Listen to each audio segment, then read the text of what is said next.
I take it that we all want to become better and better, develop ourselves. This development can become faster with greater and greater change that we can invite in ourselves. If I'm happy in my own comfort zone and say, okay, I'm not going to change, then there cannot be transformation. Transformation demands change. Development demands change. For example, when I have to look myself in the mirror and I see, oh, this is missing, that is missing, I have grown beard, I need to correct it's possible when I look myself in the mirror. But you say, okay, I look myself in the mirror, there is no change necessary. I am perfect. People who think themselves to be perfect, they have to rethink. From a behavioral side, behavior cannot be seen in the mirror. It gets reflected in the inner mirror of yourself. You face yourself inside yourself. Meditation is all about making your consciousness a perfect mirror to see yourself. See, can you see yourself with bad behaviors? Can you see yourself with so many defects? If you can put up with that, there are no chances of changing yourself, transforming yourself. Through meditation, consciousness becomes your mirror that reflects your innate nature. So nobody else can tell you. Others have become irrelevant anyway. You're not going to listen. Even if you listen, you still have to analyze and confirm within your heart that yes, what they are saying is right or wrong. So ultimately the answer will only come from the heart. Signals will come from the heart.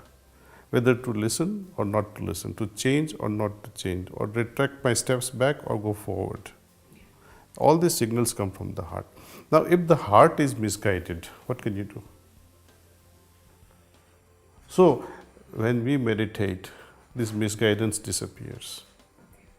One faces oneself as it is. Now, most people don't like to meditate is because they cannot face themselves.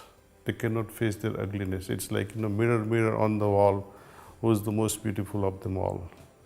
Right? You heard that story. And each time you look ugly, you want to break the mirror. It's not the fault of the mirror. It is not the fault of my consciousness. So I have to be courageous to see myself, my defects, and try to correct them at each step, moment after moment. I cannot say I will correct myself tomorrow. A drunkard says, next time. Then this time to stop drinking doesn't come. But these bad habits are not only restricted to bad drinking or bad smoking. There are bad habits, for example, bad mouthing about somebody, getting angry at just like that, or having so much of passion about certain unnecessary thing. That drains our energy. Anything that drains our energy, anything where my input cannot produce a better output, with lesser and lesser energy where I can have better and better output, is an efficient system. The wisdom only is this, that more and more, if it requires energy from my side, that means the process is against me. See?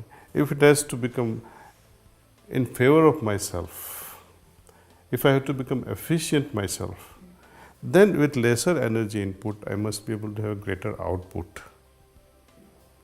That must be understood if you want a success. Now what happens in meditation? When I'm facing myself from inside, all kinds of things pops up.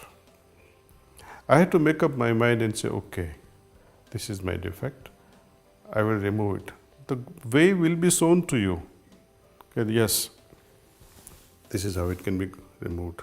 Courage will be given, strength will be given. Now what is lacking? For example, if I don't have courage, that too will come. Moment you are ready to do things, all the nature's help, divine help, is ever ready. They will conspire together to make us better. All the nature's forces will conspire together so that we become better and better instruments in the hands of God. Not that He needs our help, but He likes to see so many of His children becoming like Him, perfect. Yes. And this perfection comes only when we remove defects. That's it. So that's why I like to also call this process as transformative creativity. You transform yourself and create a new self out of yourself. Change yourself. See, most people don't like changes. See, I've seen in my life, many couples, they fight on a simple thing. Why? Suppose they go to hotel or you change a house, changing bedroom. And in changing the bedroom, you'll have a different bed. Sometimes bathroom is on the different side. Wife wants to sleep on the side of the bathroom. Husband says, no, I generally sleep on your left. There will be fight. Even adjusting in a bed where who would sleep on which side can result in arguments. Just because of minor change you cannot put up with. Imagine the changes that we are talking about, total transformation of my personality. It needs more adjustment, more flexibility. If you remain stuck that no matter what you do, I will not sleep on the left side of the bed, then you had it. You will have to sleep on the sofa for 3 months. What would you prefer? See, once you have argument with your spouse, you will end up sleeping on the sofa. When they are studying in kindergarten or first grade or second grade, when teachers are changed in the classroom, they get such a phobia. Oh, my teacher is gone. I cannot go to the same class. Worse is when they have to change the school. They cannot adopt this change so easily. They become frantic. They start crying. So change is not a very welcome thing in our own mechanisms, rather. We have to, if you want to change, we have to invite change. If you want to transform yourself completely, invite more and more change. But requirement is constant adjustment all the time to become better. When we move from one level of consciousness to another level of consciousness, to next level, another level of consciousness, what really happens is your inner environment goes on changing from what it was grosser to subtle, subtler, subtlest. It keeps on changing. With this inner change, it's like changing the environment altogether. Perhaps from monsoon, which is so turbulent, full of rain, thunder and light, to a peaceful spring. Some people are not able to adjust. Oh, what happened to my rain? Now it is so hot, or so many flowers and it gave me allergy. People have all kinds of responses to various weathers. Same thing inside. See? Inner weather is more profound than outside. Some people may like it, some people may say, oh no, it's so peaceful, I don't like this. What will I do? It's a boring peace. So a beautiful example is, cities like Bangalore, where there used to be no higher degree temperature than 30 degrees. It was a very good weather. Nowadays it reaches 38, 40 degrees sometimes. And there's a constant struggle to adjust oneself with this temperature.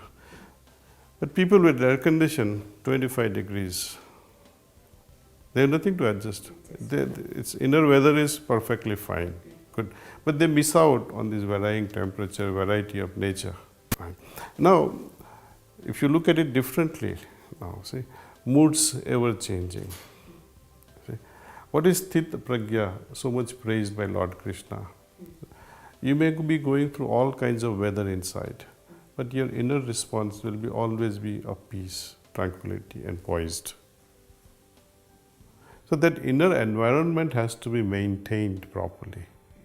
Changes will be there, outside changes, but the inner radar must reflect the goodness. Inner radar must always reflect moderation.